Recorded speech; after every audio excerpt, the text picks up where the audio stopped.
Happy Monday to you, everyone. I hope you're doing well. It's been a while since I've held a real one of these. Fortunately, this one's not real because I'm probably doing it incorrectly. It's been a long time since there's been a baby in our family. Time goes by quickly, so make sure you pay attention to that because you will blink your eyes. And next thing you know, they're headed off to college, and then they're moving out from there. Time does not wait for any man, no, nor baby. So anyway, today I'm holding this little baby here, and we're going to go ahead and set it down because there you go. I guess you're supposed to burp it first or something like that. I can't remember. Do not judge me on this. All right. So back to what I want to cover today. Time to get my serious game face on here. Okay. This is probably one of the most important little mini series that I'm going to do in this entire 365. Right next to pharmacotherapy, they're the two areas that I really need to hit a lot. I need to talk about it, and you need to pay attention to it.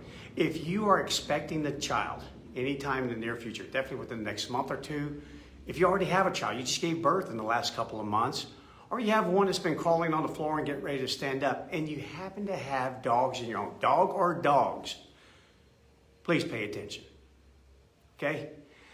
I'm here to tell you, there's been a lot of ups in my career.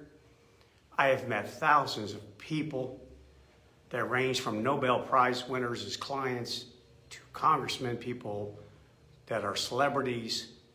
And I'm here to tell you one thing. We all start off as a baby, no matter who you are. And there's been a lot of trials that I have faced, and I've been part of interviewing people who have faced many trials in their lives, have had some really downturns in their lives, a lot of tragedy. But there's nothing like sitting this close in real life to a mother who has buried her child due to a dog attack, especially from the family dog. That will leave an impression on you for the rest of your life. It is something you can't shake no matter how much you try. So I want to talk about how to bring a baby into your household, or how to keep a young baby or young child in your household with dogs and create a safe environment for everyone, even the dog. Keep that baby safe. Make it a compatible experience, because there's nothing quite like bringing a child into your home. It can be a stressful moment in life, for sure. And we'll talk about that this week and how that affects your dog's behavior. We will definitely talk about it, because it is a major part of what happens when a child comes into your life. But it's a joyous moment, and we shouldn't all be rehoming our dogs when we're expecting a child. I never did. And I own probably two of the toughest dogs and most dangerous dogs that you could probably own when our children were being raised. You just got to be smart about it, people. You got to pay attention. And the biggest thing is you have to accept the fact that something can happen, because unfortunately it does. When I wrote my book, The Hammer, Why Dogs Attack Us and how to prevent it from happening, I interviewed so many people. And over the years, I've talked to so many people who have confided in me, sought advice from me, told me about their tragedies, told me what happened to their child. And every single one of them never believed it could happen. Never. Not for a second did they believe it could happen. But it can. In 2020 alone, and the reports are still not in, they're still compiling all this, and due to COVID, things are moving just a little bit slower. But in 2020 alone, in this country, there have been reported 15 fatalities to children under the age of 2 years. And all but 2 were the family pet.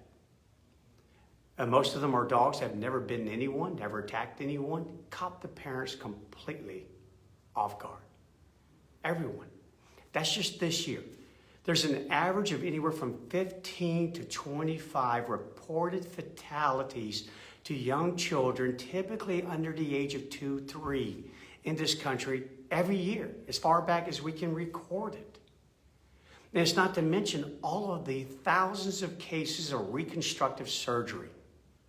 Children that will be scarred physically and emotionally for the rest of their lives due to dog attacks. Children throw dogs for a loop. There's no doubt. There's definitely some confusion involved and some fear and some stress and some predatory instincts. There's a lot that goes on. But the number one thing you need to understand is that it can happen. And it will continue to happen to some unfortunate parents and their child. It will. For example, just last year on October the 2nd, 2020, in Alamogordo, New Mexico, a 4-week-old child, 1-month-old child, was bitten in the head by the family dog and was killed. The infant was in a swing in the living room with the parents right next to it. And the child was actively crying. And the family dog, lying in the living room, suddenly attacked the baby in the swing and killed it. Another fatality, a 4-month-old child in Honolulu, Hawaii, a child of a military family in the Schofield Barracks residence, had their child killed because they'd just taken a little trip and the child was still in the car seat when they brought it inside the house. And the dog was attacked. I'm not sorry about the dog, the child. And in most of these injuries, when you investigate them, some of the apparent injuries, and usually the ones that lead to the fatality, are puncture wounds to the head. I've said before in videos that when wolves go for another wolf's neck, it's usually intra-group control within the pack. I'm trying to control you. I'm not trying to hurt you. The neck is a very powerful muscle. I just simply need to make a point. But when I have been part of teams that have investigated the death of many wolves that were involved in literally a gang fight, one pack against another pack, when you come across them in the snow, it looks like they're just sleeping. They're not all ripped to shreds. They look like they're just sleeping. And why? Because they've had holes punched in their skull. It's quick, it's fatal, and you're not in a 12-round fight. The fight lasts for mere seconds. I wrote in my book, The Hammer Why Dogs Attack Us and How to Prevent It, that for aggression to be effective, it must be swift. And no matter how close you are to the child, a dog can beat you there. And again, this is not to bring down this black cloud on owning dogs and children. My purpose behind this miniseries is to bring an awareness to you. Just place in front of you the possibility that it can happen to your child. And by doing that, maybe that awareness will make you think twice about some of the things that you do, about some of that trust that you give to your dog, which is not earned, especially if it's the first time you've had a child in your home. I pray that the current pandemic that's afflicting this country and all the numbers we hear about all the fatalities that occur on a daily basis from COVID, I pray that that doesn't sterilize us from fatalities. That we don't harbor the attitude as new parents and soon-to-be parents, expecting parents, that, oh, that happens to them. Those parents are obviously irresponsible. I'm not like that. No, they weren't. And neither were any of the ones I personally interviewed. Not a single one of them. It could have been you. It could have been me. I could have had this happen to me. So please pay attention. Do not become sterilized. Do not become callous because you hear of all these deaths that occur. The only one that will really and truly matter to you would be that of your child. I cannot imagine something so horrible that would have happened to me or my family. So I definitely don't want it to happen to you. So please pay attention. 4 factors that go into any attack that happens to human beings. 4. They're there. Always there. Always present. Every single time. And you can go ahead and just lump stupidity into one called ignorance. But there are 4. There's disbelief. We always are in disbelief. Like I told you, everyone I've ever investigated, it was disbelief. They could not believe that the family dog would actually attack a child. We place some sort of status on a child that unfortunately, in the beginning, when you first bring a child home, the dog doesn't. It doesn't place that status on that child that you do. That innocence need to be protected, need to be cared for. It doesn't. More than likely, we're just dealing with a lot of confusion, a lot of stress, a lot of predatory instinct, like I said before. It's different for them. They're animals. And nature did not provide them with the ability to deal with babies, human babies, and the way that we carry babies, and the way that we wrap them up in clothes so that they don't even have arms and legs when they're young. They look more like a worm in a blanket. Strange sounds, novel odors, different stress. Hey, I'm not used to seeing you up at 2 a.m. in the morning, Mom. Hey, Dad, why are you so fidgety? Why are you so irritable? Why didn't you give me a chance to do that sit? Because you're stressed. Sleep deprivation. All the things that come with having a baby. It's part of it. We all get over it. But again, it's different for your dog. So my mission is to put this whole thing in the viewpoint of your dog so that you can accept that and you won't over anthropomorphize this particular situation, because we have a tendency to do that. But not on this one. You don't do it on this one. This one, you own a dog. Okay? You own a dog. Long fangs, long claws, ancestor, the wolf. Period. Keep that in your head. Keep that in your heart. So you pay attention. So disbelief was the number one reason why anyone's ever been attacked. Absolutely, disbelief. Anytime attacks occurred to a child, the parents never expected it. Never did expect it. Because of course, being a parent, I don't care what kind of parent you are, you love your child. You're going to protect your child. That's just what we do. We have two rights, or two responsibilities, not rights, responsibilities as a parent. One, to provide our offspring with life-sustaining energy. And number two, to protect them until they can protect themselves. And then they protect their offspring. That's our responsibility. And you got to take it. You got to protect your child. Ignorance. Ignorance to the types of aggression.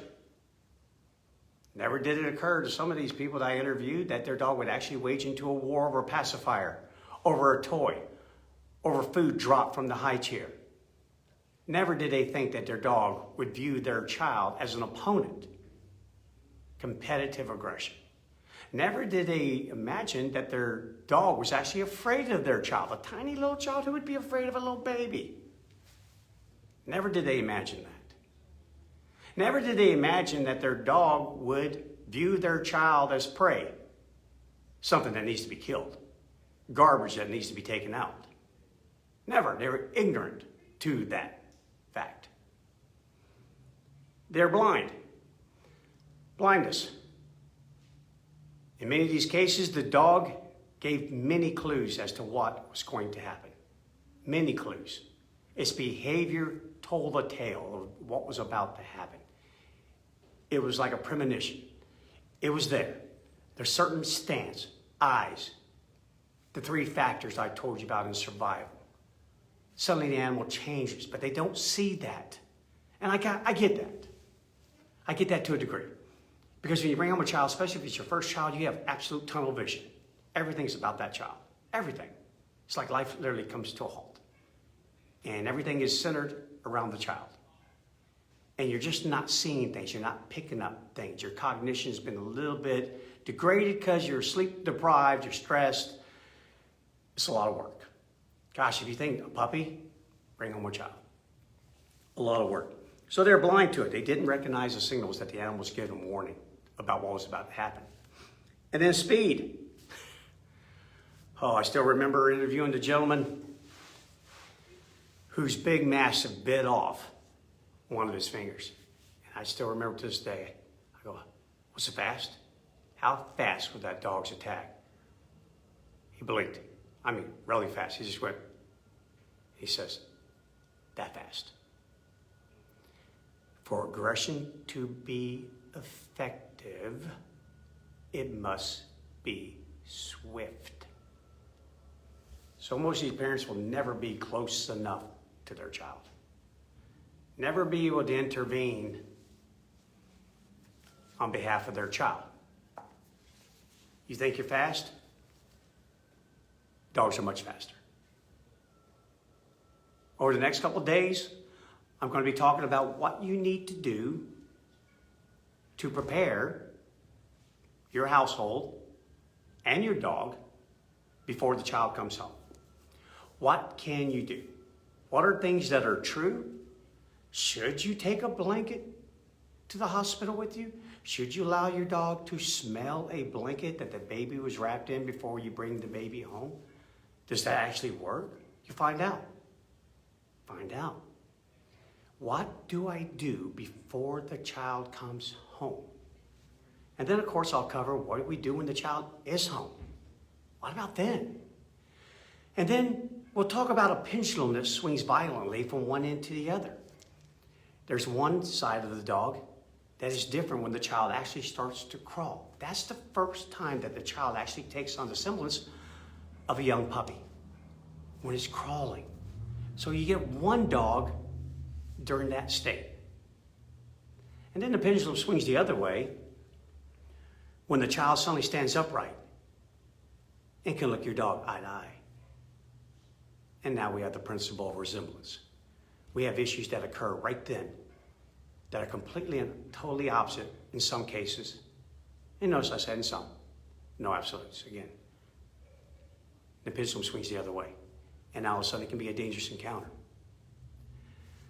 So guys, Kara and I have had 4 children, multiple dogs in our household, and I'm simply going to provide for you what science says we should do, and also from personal experience and also from professional experience, learning lessons that were taught to me from those who suffered this tragedy.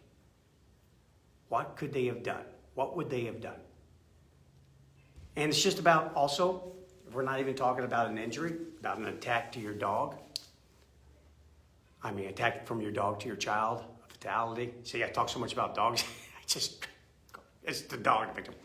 Anyway, we'll talk about just, hey, how does it work? How do you keep your dog from just running over your darn child? I mean, they didn't mean to attack by any means. They're just 80 pounds, and your child is all of about 3. 10 pounds, 20 pounds, 40 pounds. They get run over like a freight train. What happens then? How do we safeguard our children from our dogs so they grow up and have this incredible experience like the one that I had? I had sled dogs. Oh my gosh, they were huge. And some of them were downright vicious. They weren't pets. They were working dogs. And this is why I'm in this profession today, because of that incredible love that I developed for nature, for wolves, and for my sled dogs at a very young age in life. I kid around and tell people, I think when I opened my eyes for the first time in this world, I actually saw a dog first. I want you to have that. And I want you to have that with your child. And I want your child to grow up and want to do something like this. I do. So we can do it. Millions of people do get it done, even though they have the 4 factors: disbelief, ignorant, speed, blindness. They still get through it. They just get through it. And I'm going to make sure that you, though, at least you'll have some knowledge. So join me for the next couple of days as we're going to move on. Tomorrow I'm going to talk about what do we do about that during that month before the child comes home. What can we do? And sometimes for some people, you need to plan out even further than that, depending upon what kind of dog you have. Do you have a reactive dog? Do you have a dog that's already shown aggression tendencies? We'll talk about that. Some things to do, some food for thought, and some preparation that can be had before the child arrives home. And so you're more prepared. And then we'll move on from there. Child is home. Here we go. It's here. It's arrived. 9 months is over. Wow, since I started these Facebook Live videos, there's been a lot of children born. A lot of them. They weren't even conceived, and they've been born. They're already at home. So again, let's pay attention. Let's learn a lot together. Let's work through it together. And let's make sure that we create an incredible experience for your child. And we avoid hospitals, emergency rooms, and definitely funeral homes. Let's get it done. Join me for the next couple of days. Pups and pregnancy. All right, guys, hang in there. Enjoy the rest of your day. Have a great training day. I'll see you tomorrow.